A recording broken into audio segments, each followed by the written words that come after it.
जैसा कि आप अवगत हैं कि जुमे की नमाज के बाद कुछ जगहों पे अलग अलग थाना क्षेत्रों में पुलिस और प्रशासन की जो ड्यूटियां लगी हुई थी, वहां पे कुछ लोगों के द्वारा हिंसक प्रदर्शन किया गया, जिसके संबंध में कल हम लोगों ने बताया था कि हम कठोर विधिक कार्रवाई सुनिश्चित करेंगे।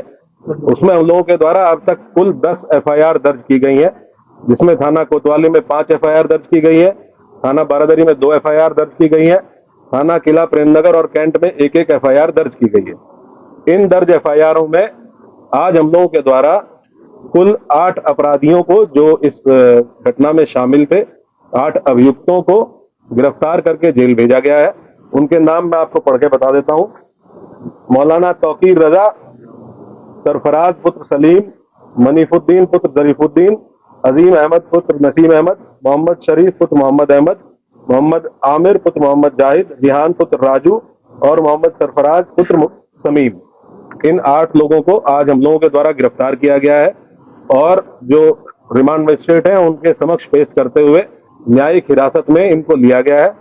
कोर्ट के आदेश के उपरांत इनको संबंधित जेल में भेजा गया है। टोटल जो 10 एफआईआर दर्ज हुई है, उसमें जो प्रमुख एफआईआर है थाना कोतवाली की, इसके बारे में मैं आपको बता देता हूँ। एफआईआर नंबर 489/25, जिसमें भारतीय न्याय संहिता की धारा 109(1), 109(2), 118(2), 121(2), 189(5), 191(2), 195(1), 196(1), 196(2), धारा 223, 310(2), 324(5), 324(6), 61(2), धारा 62, आपराधिक कानून संशोधन अधिनियम धारा 7, सार्वजनिक संपत्ति नुकसान निवारण अधिनियम धारा 3 और सार्वजनिक संपत्ति नुकसान निवारण अधिनियम धारा 4। इन समस्त गंभीर धाराओं में जो हमारी प्रमुख एफआईआर है, जो खलील तिराहे पे घटना हुई थी, जिसमें जो पुलिस बल वहां पे लगा हुआ था, मजिस्ट्रेट जो वहां पे लगे हुए थे, इनके द्वारा बहुत संयमित तरीके से वहां जो भीड़ आई अचानक से, उसको रोकने का प्रयास किया गया, समझाने बुझाने का प्रयास किया गया। उसके बावजूद इस भीड़ के द्वारा बैरिकेडिंग को तोड़ के पुलिस बल के साथ दुर्व्यवहार करते हुए इस्लामिया कॉलेज पहुंचने के लिए प्रयास किया गया और उसके अंतर्गत पुलिस के ऊपर हमलावर हुए, पुलिस के ऊपर पथराव किया गया। वहां से हम लोगों के द्वारा जो सामग्री रिकवर हुई है उसके बारे में मैं आपको बता देता हूं। ईंट पत्थर के टुकड़े भारी मात्रा में रिकवर किए गए हैं, चप्पल जूते भारी मात्रा में, पुलिस के टूटे हुए बैरिकेड रिकवर किए गए हैं। वहां से कुछ ब्लेड, खोखा कारतूस 12 बोर और 315 बोर के, जो संभवतः फायरिंग में यूज होंगे, वो रिकवर किए गए हैं। जिंदा कारतूस रिकवर किए गए हैं। एक तमंचा 12 बोर का, जो संभवतः वहां किसी उपद्रवी के पास से गिर गया था भगदड़ में, एक ये रिकवर किया गया है। अवैध चाकू, लाठी, डंडे और कुछ कांच की टूटी हुई बोतलों के टुकड़े, जिनसे पेट्रोल की बदबू आ रही है, जो संभवतः पेट्रोल भर के लाया गया था। ये सारी चीजें वहां से, जो घटनास्थल था खलील किराए का, वहां से बरामद की गई है। 2 वाहन क्षतिग्रस्त हुए हैं, गाड़ी संख्या यूपी 32 EG 3137 और एक मोटरसाइकिल, ये 2 वाहन क्षतिग्रस्त हुए हैं। अभी 8 लोगों को हम लोगों ने गिरफ्तार किया है। टोटल हम लोगों ने 39 लोगों को अब तक हिरासत में लिया है। 8 लोगों को गिरफ्तार करके न्यायिक हिरासत में भेज दिया गया है, जेल भेज दिया गया है। बाकी जितने लोग हैं उनसे हम लोग जो विधिक प्रोसीजर है पूछताछ करते हुए, क्योंकि ये भी बहुत आवश्यक है कि हम इन्वेस्टिगेशन के दौरान ये पता करें कि जो ग्राउंड पे लोग मौजूद थे, जो अलग अलग चौराहों पे पुलिस के साथ मिसबिहेव कर रहे थे, पुलिस के ऊपर हमलावर थे, पथराव कर रहे थे, और इनके पीछे कौन व्यक्ति था जो इनसे लगातार संपर्क में रहते हुए इनको ये करने के लिए उकसा रहा था। तो उस बिंदु पे इनसे पूछताछ की जा रही है। इनके मोबाइल फोन जिन जिन के रिकवर किए गए हैं, उन मोबाइल फोन से भी एविडेंस कलेक्शन किया जा रहा है। हम लोग लगातार ये सुनिश्चित करेंगे कि जो भी अभियुक्त इस घटना में शामिल थे, इन 10 एफआईआर में जो भी अभियुक्त शामिल थे, उन सभी की पहचान सीसीटीवी फुटेज के माध्यम से, जो हमारा मैनुअल इंटेलिजेंस होता है उसके माध्यम से, टेक्निकल इंटेलिजेंस के माध्यम से, और जो हमारे अभिसूचना विभाग है उसके माध्यम से हम लोग एकत्र करेंगे। और जितने भी लोग शामिल थे प्रत्यक्ष या अप्रत्यक्ष रूप से, उनकी गिरफ्तारी और उनके विरुद्ध कठोर कार्रवाई, जैसा कि माननीय मुख्यमंत्री जी और शासन की मंशा है। अपराध के विरुद्ध जीरो टॉलरेंस, कानून व्यवस्था की स्थिति एकदम दुरुस्त रहे, उसको कोई किसी भी प्रकार से बिगाड़ ना पाए, और बिगाड़ने वालों के विरुद्ध जीरो टॉलरेंस, इस पे हम लोग कार्रवाई सुनिश्चित करेंगे। मौलाना कितने मामलों के खिलाफ कितनी एफआईआर? टोटल अभी तक 7 एफआईआर है, जिनमें मौलाना तौकीर रजा का नाम प्रकाश में आया है। और हम लोग ये इन्वेस्टिगेशन में भी इसको पार्ट बनाएंगे कि जो लोग, जिन लोगों ने पहले दिन लेटर लिख के दिया था और ये आश्वासन दिया था कि कोई भी भीड़ इस्लामिया की तरफ नहीं आएगी। लोग शांतिपूर्ण तरीके से नमाज पढ़ के और वापस जाएंगे। उसके बाद उन्हीं लोगों ने उसको रात में 2 घंटे बाद अपने ग्रुप पे ये कह के उसको खारिज किया कि ये फर्जी हस्ताक्षर है, जबकि वो हस्ताक्षर उन्हीं 3 लोगों के थे जिन लोगों ने उसका हस्ताक्षर किए हुए थे। क्या ये पूरा प्लान था आपको लगता है? इन्वेस्टिगेशन में अब तक क्या शामिल निकल के सामने आया है, और क्या बाहर के लोग भी बरेली में जो हिंसा हुई है उसमें शामिल?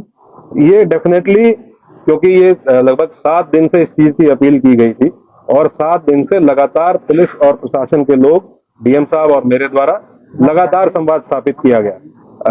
हम लोग इस प्रयास में थे कि संवाद स्थापित करके उसके साथ साथ हम लोग विरोधात्मक कार्रवाई करके सुनिश्चित करेंगे और ये कन्वे करेंगे कि कोई भी ऐसा काम ना किया जाए, कोई भी ऐसा आयोजन ना किया जाए जो विधि विरुद्ध हो। इसके लिए सभी धर्मगुरुओं से संवाद स्थापित किया गया, जनप्रतिनिधियों से संवाद स्थापित किया गया, लेकिन उसके बावजूद भी जिन लोगों के द्वारा ये किया गया उनके विरुद्ध हम लोग कठोर कार्रवाई बिल्कुल इंश्योर करेंगे। जो भी लोग इसमें, ये तो ऑब्वियस सी बात है कि आजकल जो लोग व्हाट्सएप से इसमें संपर्क में थे, हमारी इन्वेस्टिगेशन के दौरान ये भी तथ्य प्रकाश में आए हैं कि कुछ बाहर के आपराधिक तत्व, इस जनपद से बाहर के कुछ आपराधिक तत्व इस जुलूस में शामिल हुए, इस आयोजन में शामिल हुए थे, जिनके द्वारा इस तरह की समस्या पैदा की गई। उनके बारे में भी हम अभी अधिसूचना संकलन कर रहे हैं। ये भी ज्ञात हुआ है कि इसमें एक नदीम नाम का व्यक्ति ये लगातार फोन पे संपर्क में था और इससे व्हाट्सएप कॉल के माध्यम से लोगों की बात हो रही थी और इसके द्वारा भी वहां लोगों को उकसाया गया। हाँ, ये व्यक्ति है जिसके सिग्नेचर थे उस कागज पे जो पहले दिन अपील जारी की गई थी और ये अभी फरार है। पुलिस की टीम है। टोटल कितने लोगों के नामजद है? कितने अज्ञात हैं, कितने नामजद हैं? ये पूरा, क्योंकि हम लोगों ने टोटल 10 FIR दर्ज की है, तो उसमें अलग अलग जहां जहां घटना स्थल है, जहां जहां पे जो घटनाएं हुई है, उसमें अलग अलग लोग नामजद है। टोटल 7 FIR हैं जिनमें इनका भूमिका पाई गई है। विधिक प्राविधान के अंतर्गत जो भी कार्रवाइयां पॉसिबल है वो सब कार्रवाइयां सभी के विरुद्ध इंश्योर की जाएंगी, सुनिश्चित की जाएंगी। मौलाना फकीर रजा की पिछला इतिहास भी निकाला जाएगा, तमाम हम लोग सभी अभियुक्तों का आपराधिक इतिहास निकालेंगे, पुराने मुकदमे ये देखेंगे कि उन पुराने मुकदमे की वर्तमान में कोर्ट में क्या स्थिति है, ट्रायल में क्या स्थिति है और उनमें हम लोगों के स्तर से क्या और तेजी लाई जा सकती है, उसके बारे में भी काम करेंगे।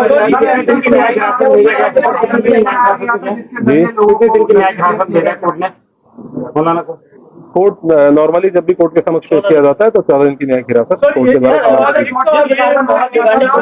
मतलब कोई पुराना मतलब कि बरेली की बड़ा करने के आयोजन से ये एकत्र किया कि कोई बड़ा करना चाह रहा है बरेली में? ये हम लोग आपको इन्वेस्टिगेशन जैसे जैसे इन्वेस्टिगेशन प्रोसीड करेगी कि इस मंशा क्या थी और जी यहाँ का जुरिस्डिक्शनल जेल बरेली जेल है और जो यहाँ पे रिमांड मजिस्ट्रेट है उनके द्वारा उनको बरेली जेल में आपने बताया कि तमंचा भी बरामद हुआ है। क्या इस पूरे इंसिडेंट में फायरिंग हुई है? पहला सवाल ये।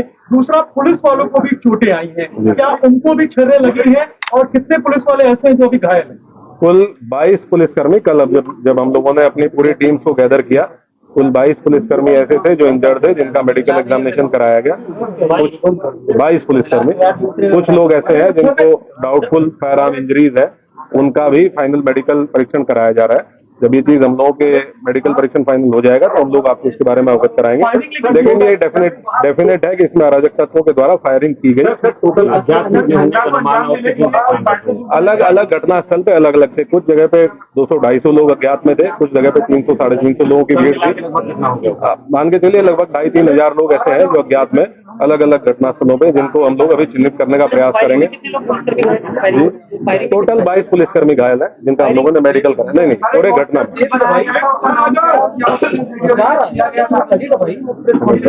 सर, ये टूलकिट का इस्तेमाल किया गया है क्या बरेली में हिंसा फैलाने के लिए? जिस व्हाट्सएप ग्रुप की आप बात कर रहे हैं, क्या सोशल मीडिया के जरिए प्रोपेगेंडा फैलाया गया था? क्योंकि कानपुर की घटना का बरेली में बार बार जिक्र आ रहा था, जब हम भी बात कर रहे थे कानपुर की घटना। ये हम लोग इन्वेस्टिगेशन के दौरान अगर कोई इस तरह की चीज हम लोग के सामने आएगी तो मोस्ट डेफिनेटली उसको आप लोगों के साथ शेयर करेंगे। और मैं आप लोगों को इसके माध्यम से एक चीज और बताना चाहूंगा कि हम लोग किसी भी निर्दोष व्यक्ति को किसी भी प्रकार से प्रताड़ित नहीं किया जाएगा। किसी भी ऐसे व्यक्ति को जो इस घटना में शामिल नहीं था उसको परेशान नहीं किया जाएगा।